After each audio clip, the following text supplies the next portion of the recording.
భోషే కుటుంబానికి ఎందుకంత శిక్ష విధించారు? ఎందుకంత కక్ష వహించారు? అది కక్ష కాదు. కన్న బిడ్డలు తప్పు చేస్తే తల్లిదండ్రులు దండిస్తారు. ఆ దండన వారి క్షేమం కోసం. పైగా ఈ కాలంలో భూషయ్య లాంటి వ్యక్తులు నన్ను నా ఉనికిని శంకిస్తున్నారు. దేవుడే లేడంటున్నారు.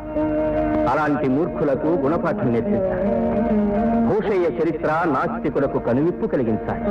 నిజమే, తప్పు చేసిన వాళ్లను దండించటం ధర్మమే. కానీ నిర్దోషులైన ఆ తల్లి బిడ్డలు ఏ అపరాధం చేశారు స్వామి? వాళ్ళను కూడా ఎందుకు ఇంత కఠిన శిక్ష గురి చేశారు? ఇనుముతో కూడిన అగ్నికి కూడా సమ్మిటి పోట్లు తప్పవని, ఆ భూషయ్య కారణంగా వారు కూడా ఈ శిక్షా కార్యక్రమంలో భాగస్థులైనారు.